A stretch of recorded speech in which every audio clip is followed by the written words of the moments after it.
Attorney General of the Federation and Minister of Justice Prince Lateef Fagbemi-San said any state governor who tampers with funds belonging to the local government areas will be guilty of gross misconduct, which is an impeachable offence. The AGF, while addressing the 2024 annual conference of the National Association of Judiciary Correspondent Abuja chapter, warned the chairman of the 774 local government areas across Nigeria against mismanaging local government funds.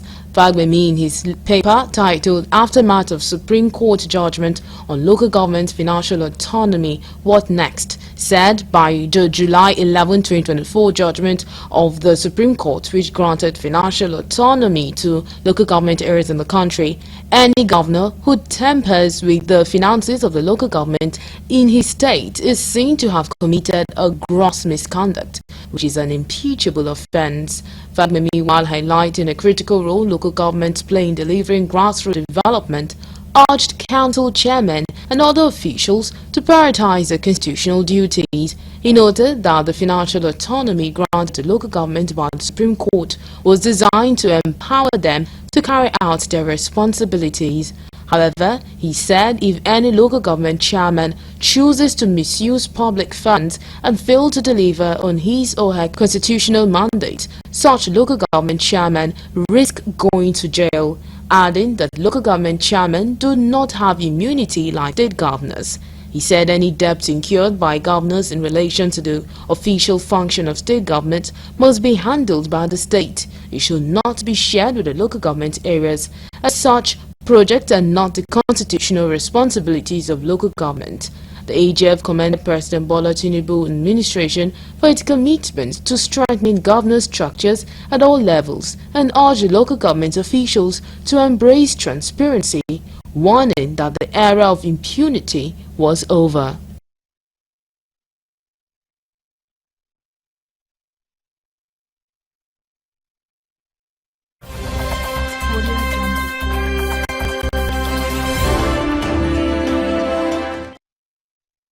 All right, welcome back to the studio. So the Attorney General of the Federation, Lateef Fagbemi, had said that any state governor who tampers with local government funds will be guilty of gross misconduct, which is an impeachable offense. So, Mr. Emeka, do you think this warning from the Attorney General would actually help out to, preventing the state governors from, intruding into the local government affairs when it comes to the financial aspect? And again, looking at it, having a review of how the local government elections were conducted in the states that so far have had the local government elections, we could still see, the state governors and the ruling parties of those states still reflect their ruling powers and all on those states.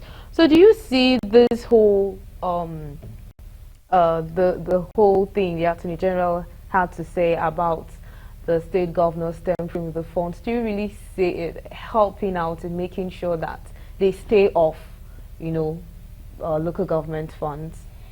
Thank you very much. I wish it could. I wish they say if wishes were horses, beggars will ride. I wish such a wish could be translated into reality. But I mean, no one wants to be impeached. We know, impeached. Is it by the houses of assembly than in the pockets of the governors? Who will impeach them? You see a lot of gross misconduct taking place in the states. Governors, for instance, look at the security votes. Who accounts for them? There's no accounting. There's no appropriation for security votes. And then you're talking of tampering with local government funds. As a matter of fact, some states have, railroaded some laws through their House of Assembly to say that yes, that the states and local governments can work together, which is a euphemism for that is that it's business as usual. Whereas the Constitution states clearly that monies accrued to the Federation should be paid into the Federation account and shared between the federal states and local governments. But governors pretend as if they don't see those provisions. Yes, that is a usual thing in Nigeria. That's why we talked about local government elections. It's actually coronation, local government coronation. Coronation of local government chairmen and councillors. And you see, how do you help the rule of law? How do you help democracy? So you find out that in some states, you have a governor from one party. In fact, a state like Rivers, the governor is from PDP. The local government chairmen are from APP. Very interesting. Now, how do you ensure local government elections that are transparent, free, fair, and credible? Now, there was one, INEC conducted local government elections, around the coming of the Fourth Republic. But thereafter, there was this clamor for state independent electoral commissions to take over that function. Since then, it's just been a matter of coordinating, favored favorites, as a chairman and councillors. And we are not deepening democracy. So there's so much impunity. You'll find out that the states are actually carrying out the functions of local governments. Regulating markets, it should be under the purview of the local governments. Clearing refuse should be under the purview of local government. Registration of streets under the purview of local government. Even traditional rulers are supposed to report to local government chairman. And a number of other things. But you find the state government doing all those things. They tell you they're operating PSP. Well, public sector participation or whatever, private sector participation. They tell you through PSP, they now take over the functions of the government.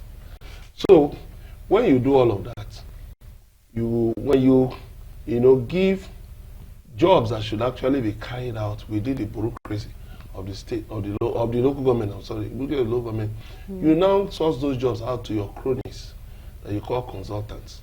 How will the local governments function? How will they create jobs? How will they be able to take democracy to the grassroots? So, what the Attorney General of the Federation, Minister of Justice, Mr. Lateef Fagbemi said, is okay, it's on paper, but implementation, the ruling party is the All Progressive Congress. Let charity begin at home. Let them start by ensuring that the governors of their parties adhere to the Supreme Court judgment. Let them start by ensuring that, their governors pledge, even do, write a pledge that they will not tamper with local government. I mean, some of the governors from their parties were absolutely not in support of this in the first place. Do you know so for many years we have been on local government reform. For decades in Nigeria we've been on the issue of local government reform. We've been on that issue for many years. And then already our states to ensure local government autonomy. They are afraid, because some of their functions, there's one state in the south. One time I saw somebody listed out, certain things that the state was funding from local government allocations. Functions of the state that were being funded from local government allocations. So what it tells you is that there is this lack of creativity in the states. There is this, how will I put it, this paralysis of thought in the states. People cannot think of creative ways of, generating revenue, creative ways of, generating employment, generating jobs, without having to circumvent the laws. But look at what is under the purview of the federal government. There's so much. Look at what's under the purview of the state government. There's so much. But yet their eyes are on local government funds. Why? Because it's so easy. So some governors, local government funds are like petty cash. They just collect, pocket it and go away. Convert it to dollars, or put it into different personal investments, which all amount to corrupt enrichment. Now, how many of them have been prosecuted and jailed? Former President Muhammad Buhari once accused a former governor of embezzling local government funds, I think to the tune of how many billions. What happened?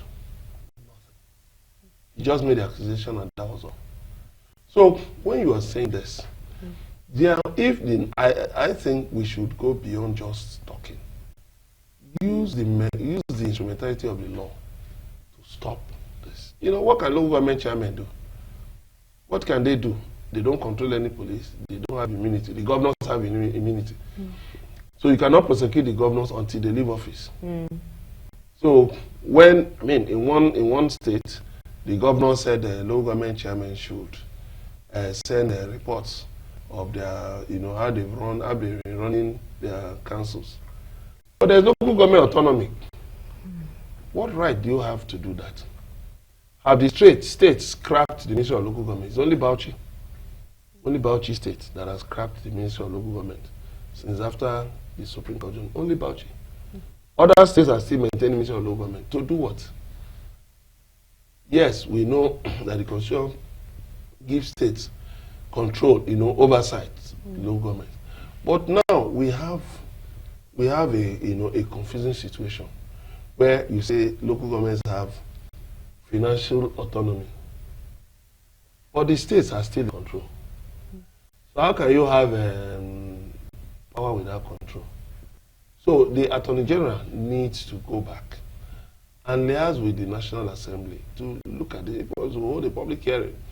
The opportunity of this constitution amendment, long-way constitution amendment, it offers us the opportunity to holistically look at local government reforms. But the fear? The fear is that if local governments are made totally independent, the center, Abuja, will want to control the states through the local governments. That if INEC conducts local government, they ask, okay, INEC should conduct. Now, the elections being conducted by INEC, how many have Nigerians given a pass mark to? A pass mark of more than 30%. How many have Nigerians given a pass mark to? So it's just about between 6 and half a dozen. And there is no difference between INEC and the CX. So what we need to do is to have a new thinking. We should realize that the actions we take today will affect how this nation turns out tomorrow. When we are no more in power. Possibly when we are no more on this planet Earth. So if we do things because it's easy for us to use power, remember that the really powerful man or woman is the person who doesn't use that assumed power to further personal interests. So, the issue of local governments, you have mass poverty in the rural areas. A lot of people living in urban centers have to send money, send food to their parents in the village. And meanwhile, a lot of development should actually arise from the local governments. Because they control the lands. I know, yes, the Land Use Act actually gives governors, control of lands. But even at that, local governments, that's where you have the farmers. It's in local government you have the farms, that you have farmers. Yeah. But look at the price of foodstuff, very expensive. But look at the many countries abroad, local governments they build high-rise flats. There, some of them even own airports. Yes, there's an airport in the United States. One of the owners is a city council. An airport. So what are we talking about? I'm not talking about an airport. I think it's a cargo airport. So when our local governments, all they do is just pay salaries at the end of the month, and you don't really see anything. Roads are done by the states and all that. Then the governors also realize that it's true they have immunity, but let me tell you, you can't have immunity before God. The ultimate arbiter of all our actions is the Almighty God. You may be able to wield power, control power, use local government funds the way you like. After all, you have immunity. But remember, one day you will leave this world. One day you will stand before your Creator. One day you will face divine judgment. And there will be no immunity. So if you think, after all, it's an impeachable offense, and nobody who will dare to impeach me, the Speaker of the House of Assembly is in my pocket. The members are in my pocket. But remember, you don't have control over how you will end up, over the day you will leave this world. You don't have control over that. I mean, as we speak, we have a governor who is, battling his freedom in court.